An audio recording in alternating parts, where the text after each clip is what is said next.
اور اس نے لکھا کہ بخاری, تو پھر آپ نے ڈائریکٹ بخاری کا حوالہ نہیں دینا, آپ نے کہنا ہے کہ فلاں کتاب کے فلاں صفحہ نمبر پہ بحوالہ بخاری, فلاں کتاب کے فلاں صفحے پہ میں نے یہ حدیث دیکھی ہے بخاری کے حوالے سے, کیونکہ آپ نے بخاری میں تلاش نہیں کی ہے, کسی اور کی تلاش سے فائدہ اٹھا رہے ہو آپ. سمجھ میں آ رہی ہے بات کہ نہیں آ رہی؟ تو یہ بھی خیانت ہے. تلاش اس نے کی ہے, اس کی محنت ہے, اور آپ نسبت کیا کر رہے ہو جیسے آپ نے بخاری میں خود دیکھا ہے. جیسے مشکات جو ہے نا, مشکات حدیث کی کتاب ہے, اب اس میں حدیثیں اپنی سند کے ساتھ نہیں ہوتی, بخاری کے, مسلم کے, ابو داؤد کے, ترمذی کے حوالے ہوتے ہیں عام طور پہ. تو آپ نے حدیث ترمذی میں نہیں دیکھی ہے, آپ نے تو مشکات میں دیکھی ہے, مشکات نے حوالہ دیا ترمذی کا, تو آپ یہ لکھیں گے مشکات حدیث نمبر فلاں بحوالہ ترمذی, یعنی میں نے مشکات میں دیکھی ہے, مشکات نے ترمذی کے حوالے سے نقل کی ہے, کیونکہ یہ صاحب مشکات کی محنت ہے کہ انہوں نے ترمذی میں جا کے دیکھا ہے, آپ کی محنت تھوڑی ہے. آج کل کے لوگ اس چیز کا خیال نہیں کر رہے.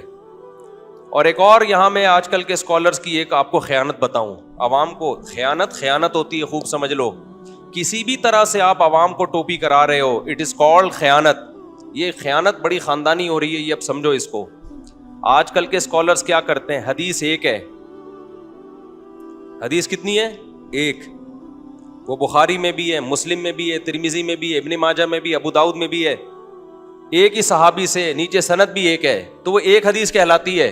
لیکن وہ اسکالرز بھرم دیتے ہیں, حدیث بخاری کی فلاں بخاری میں فلاں نمبر, ابو داؤد میں فلاں نمبر, مشکات میں فلاں نمبر, اور ترمذی میں فلاں نمبر. لوگوں پہ بھرم آتا ہے, ارے اتنی ساری حدیثیں, اف اتنی, اور فلاں ان تمام حدیثوں کے خلاف ہے, اتنی ساری. وہ اتنی ساری نہیں, کوئی عالم ہوگا ایک ریفرنس دے گا, وہ سمجھ میں آ رہی ہے بات. اول تو بخاری اور مسلم کا ریفرنس آنے کے بعد تو مزید کوئی ریفرنس کی ضرورت, اب وہ بھرم ہی رہ جاتے ہیں خالی. لیکن وہ بھرم میں لوگ سمجھتے ہیں یار کیا کتابوں کے انبار لگا دیے اس بندے نے, بھائی حدیثوں کے دے دنادن انبار لگا دیے. وہ آپ چونکہ معذرت کے ساتھ بے وقوف ہو, تو آپ کی نفسیات سے وہ بندے کیا ہوتے ہیں, واقف ہوتے ہیں. آپ وہ آپ کو الو بنا رہا ہے, اور آپ الو کیا کر رہے ہو, بول رہے ہو, بن رہے ہو. آپ کہتے ہیں یار ریفرنسز کے ڈھیر لگا دیے. میں نے جب 20 رکعت تراویح پہ ایک کلپ نہیں, ایک بیان ریکارڈ کروایا تھا, آڈیو. ایک صاحب نے دعویٰ کیا تھا کہ 8 حدیثیں ہیں جس سے پتہ چلتا ہے کہ 8 رکعت تراویح ہے. جب میں نے وہ دیکھا تو وہ ایک ہی حدیث تھی, اور ان سب کا مدار ایک ہی راوی پر تھا. 8 بھی نہیں تھی, بلکہ 4 یا 5 حدیثیں تھیں. 2-3 حدیثیں تو وہ الگ, اس کو تو تراویح سے متعلق تھی نہیں, جو تراویح سے متعلق تھی 2 یا 3 حدیثیں تھیں. اس کو انہوں نے ایک حدیث تھی, سوری, اس کو کیا کہا ہوا تھا, 4 یا 5 کہا ہوا تھا, حالانکہ وہ ایک ہی حدیث تھی. ان سب کا مدار ایک ہی راوی پر تھا. وہ راوی ضعیف ہو گیا تو 4 ہوں, 6 ہوں, 8 ہوں, ساری حدیثیں کیا ہو گئیں, ضعیف, کیونکہ وہ 4, 6, 8 ہیں ہی نہیں. وہ تو ایک ہے, مختلف کتابوں میں منقول ہے. لیکن اس بندے نے رسالہ چھاپا تھا کہ 8 رکعت تراویح پر اتنی ساری حدیثیں, رسالہ چھپا ہوا ہے, ابھی بھی پڑا ہوا ہے میرے پاس. تو یہ ہے اس زمانے کے بھرم, لوگوں کو روب ڈالنے کے. سمجھتے ہو گے نہیں سمجھتے لوگ, پہلے سے ہی بیچارے فارغ ہیں, تو وہ اور ان کو علماء کی اتباع کرتے ہوئے شرم آتی ہے. جب علماء کی اتباع کی بات کرو تو بولتے ہیں ہم مولویوں کو نہیں مانتے, ہم قرآن حدیث کو مانتے ہیں. نہ خود قرآن حدیث سیکھتے ہو, نہ کسی سیکھے ہوئے کو فالو کرتے ہو. پھر جب بات کرو کہ علماء کی اتباع کرو تو فوراً مثالیں, مولوی تو یہ کر رہے ہیں, مولوی تو وہ کر رہے ہیں, تو ان کو جو وہ یہ اور وہ کر رہے ہیں ان کو فالو مت کرو, جو یہ اور وہ نہیں کر رہے ان کو فالو کر لو. کیسی پاگلوں والی باتیں ہیں یہ, نہیں ہے مولوی یہ کر رہے ہیں تو جو یہ کر رہے ہیں ان کو نہیں کرو نا فالو. یار کس نے کہا ہے, دیکھو یوٹیوب پہ مولوی یہ کر رہے ہیں, یوٹیوب پہ مولوی یہ کر رہے ہیں, تو بہت صحیح, نہیں بھی تو کر رہے ہیں. جو غلط کر رہے ہیں ان کو فالو نہیں کرو بھائی, جو غلط نہیں کر رہے ان کو. اب یہ نہیں ہوگا کہ مولویوں کو چھوڑ کر آپ نے پروفیسروں کو فالو کرنا شروع کر دیا. وہ خود تو ڈوبے ہیں صنم, تم کو بھی لے ڈوبیں گے. دین علماء سے ہی سیکھا جائے گا میرے بھائی, اور اس کے علاوہ کوئی آپشن ہے نہیں آپ کے پاس. کہیں اور جاؤ گے تو برباد ہو جاؤ گے. اب میں آپ کو لوگوں کی مینٹل لیول بتا رہا ہوں آج کل ہے کیا. میں نے ایک بیان کیا تھا نا کہ 73 فرقوں میں ایک فرقہ جنتی ہے تو فرقے ختم نہیں کر سکتے. جو جنتی ہے اس کو فالو کرو. تو کسی خاتون نے میرے خلاف بیان دیا ہے کہ یہ اتنے مشہور آدمی ہیں, کتنی غلط بات کر رہے ہیں. دیکھو 73 فرقوں کو ختم کرنے کے بجائے ختم کرنے کی کوشش کرنی چاہیے, نہ یہ کہ ایک کو فالو کریں. تو بھائی آپ کر لیں ختم, ہم نے کب منع کیا ہے؟ ختم ہو جائیں تو سبحان اللہ, بہت اچھی بات ہے. ختم نہیں ہو رہے تو ختم کرنے کے لیے 74واں فرقہ کیوں نکال رہے ہو بھائی؟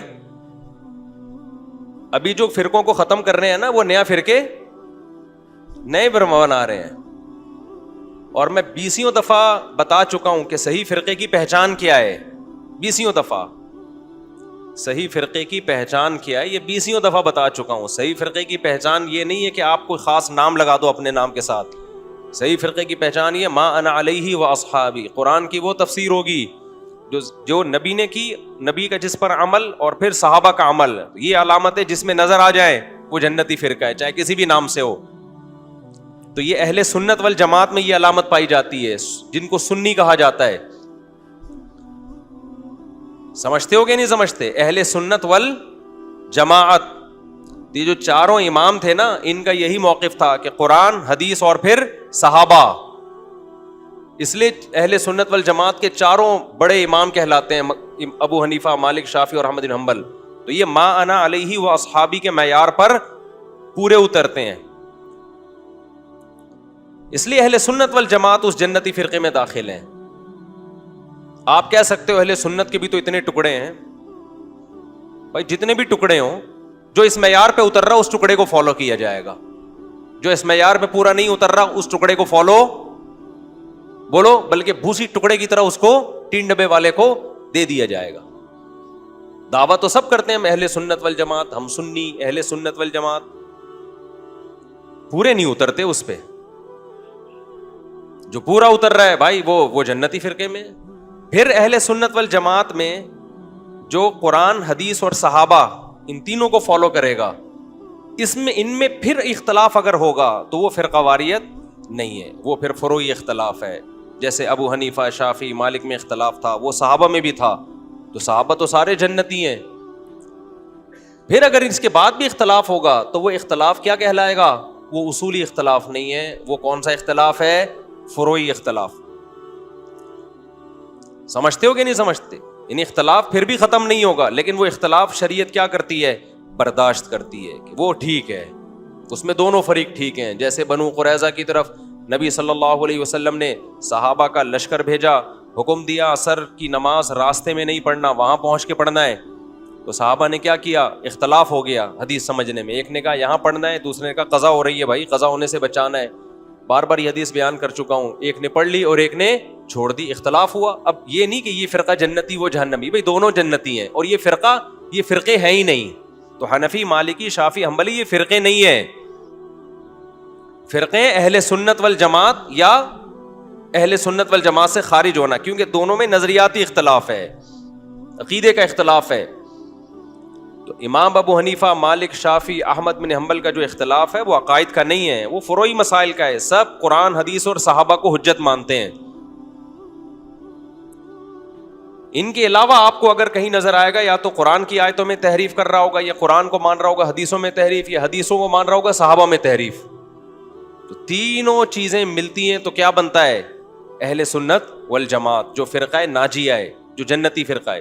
پھر بھی اگر کوئی کہتا ہے نا میں فرقوں کو نہیں مانتا, آپ اس سے کہتے تم شیعہ ہو یا سنی ہو یہ بتاؤ. وہ کہے میں کچھ بھی نہیں ہوں, میں سمپل مسلمان ہوں. تم سے بولو بھائی شیعوں کے عقیدے الگ ہیں, سنیوں کے الگ ہیں, تو بتاؤ نا آپ کس عقیدے کے حامل ہو. تو ایسے لوگ پتہ ہے جواب میں کیا کہتے ہیں؟ کہتے ہیں ہم عقائد تو وہی ہے ہمارے اہل سنت والجماعت والے, لیکن ہمارا کوئی فرقہ نہیں ہے. تو ابے جس کے اہل سنت والجماعت والے عقائد ہوتے ہیں اسی کو تو سنی کہا جاتا ہے. اسی کو کیا کہا جاتا ہے؟ ان شارٹ کیا کہہ دیتے ہیں اس کو؟ سنی کہہ دیتے ہیں. سمجھتے ہو کہ نہیں سمجھتے؟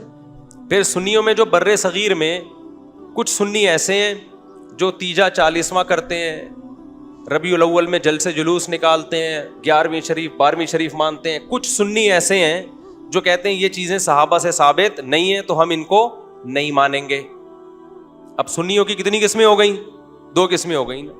تو لوگوں نے خود اپنی آسانی کے لیے وہ والے سنی جو تیجے 40 میں نہیں کرتے ان کو دیوبندی کا نام دے دیا, وہ والے سنی جو تیجے 40 میں کرتے ہیں ان کو بریلوی کا نام دے دیا.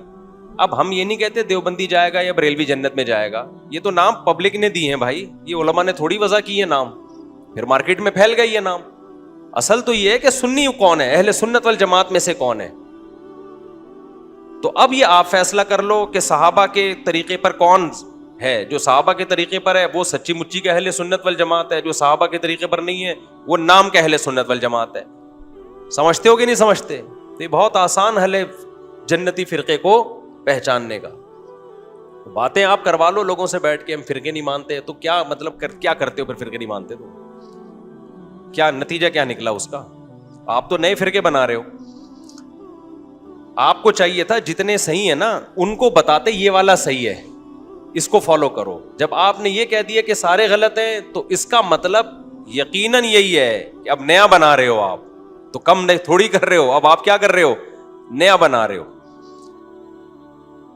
تو خیر ہم اپنے اصل ٹاپک کی طرف آتے ہیں. تو میں یہ بات عرض کر رہا تھا کہ اللہ تعالیٰ قرآن مجید میں کہتے ہیں فَلَنُحْيِيَنَّهُ, ہاں میں خیانت کی بات کر رہا تھا. خیانت غیر اخلاقی حرکت ہے نا, عوام کو بیوقوف بنانے کے. ایک حدیث جو 20 کتابوں میں آپ نے یہ بھی ہے فلانا بھی ہے, لوگ کہتے ہیں ابے بھائی انبار لگا دیا اس نے, اتنی ساری حدیث ہیں. وہ اتنی ساری نہیں ہے میرے بھائی, وہ حدیث کتنی ہے, ایک ہے, سند بھی ایک ہے اس کی.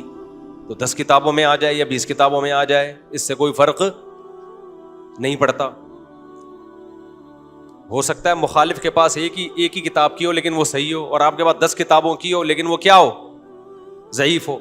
آپ کہہ سکتے ہیں جب حدیثیں ضعیف حدیثیں بہت زیادہ ہوتی ہیں تو وہ حسن تک پہنچ جاتی ہیں, قابل قبول بن جاتی ہیں. تو وہ جب ضعیف حدیثیں ایک سے زیادہ ہوں, ایک سے زیادہ کتابوں میں ہونا ایک سے زیادہ کہلاتا نہیں ہے, ایک سے زیادہ سندیں ہونا ایک سے زیادہ کہلاتا ہے. سمجھتے ہو کہ نہیں سمجھتے؟ ترمذی ایک کتاب ہے, اسی میں 2 مختلف سندوں سے حدیث ہوگی تو وہ 2 حدیثیں کہلائے گی.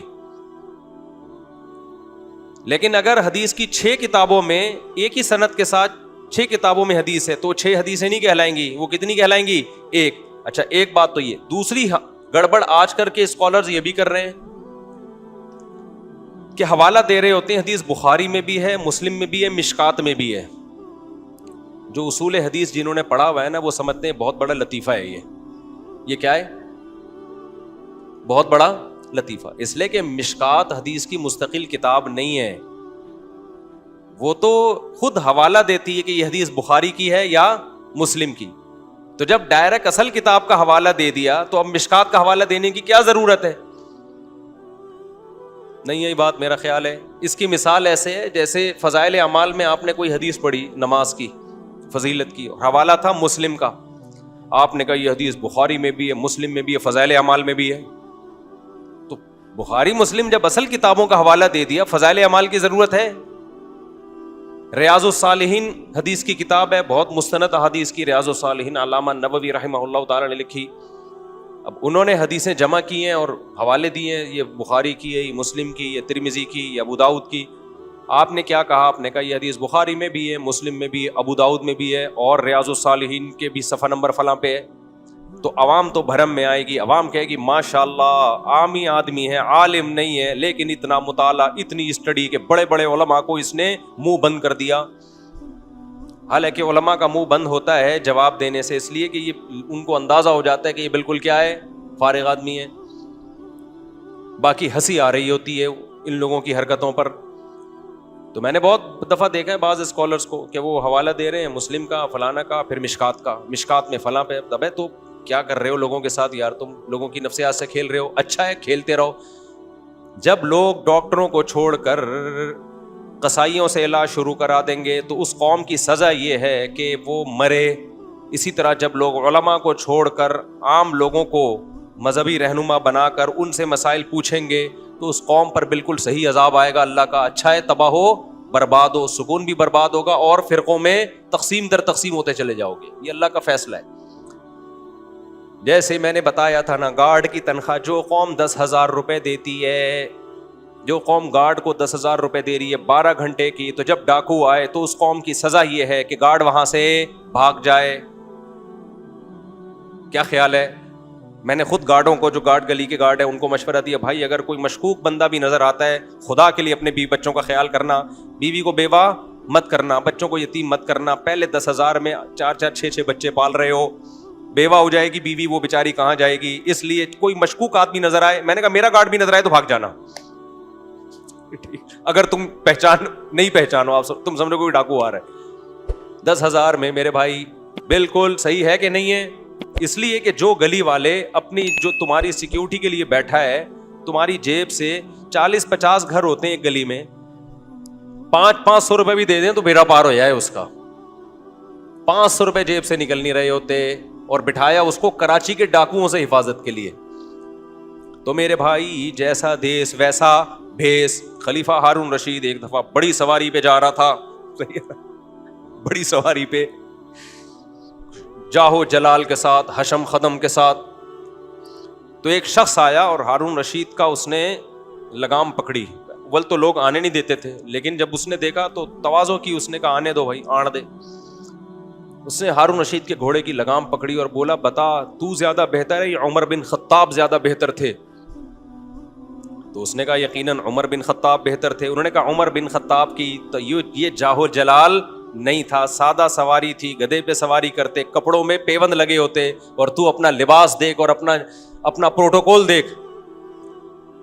تو خلیفہ ہارون رشید نے کہا کہ اب عمر بن خطاب حکمران تھا ابو ہریرہ جیسے لوگوں کا. پھر کہا ابو ہریرہ, اگر عمر بن خطاب کے کپڑوں پہ 10 پیوند لگے ہوتے تھے تو ابو ہریرہ کے کپڑوں پہ 15 پیوند ہوتے تھے, اور تم گھوڑے پہ سواری کرو اور بادشاہ گدھے پہ سواری کرے ہیں. بھائی تم ریشمی لباس پہن کے گھومو اور بادشاہ سلامت کیا کریں, پھٹے ہوئے کپڑے. تو مجھے اس سے یہ ہمارے گارڈوں کی جو آج کل گلیوں میں تنخواہیں چل رہی ہیں, اس سے یاد آیا کہ جو قوم اپنے ماتحتوں کو تنخواہ دینے کے لیے تیار نہیں ہے اور کام میں نچوڑ رہی ہے, تو بھائی اس قوم کو حکمران اسی قوم سے ملیں گے. تو پھر ان حکمرانوں پہ رونا دھونا بنتا نہیں ہے. آپ اپنے ماتحتوں کو نچوڑ سکتے ہو تو ہم اپنے حکمرانوں کے ماتحت ہیں, ان کا حق بنتا ہے کہ ہمیں نچوڑیں. الحمدللہ ہمیں کیا کر رہے ہیں, نچوڑ رہے ہیں.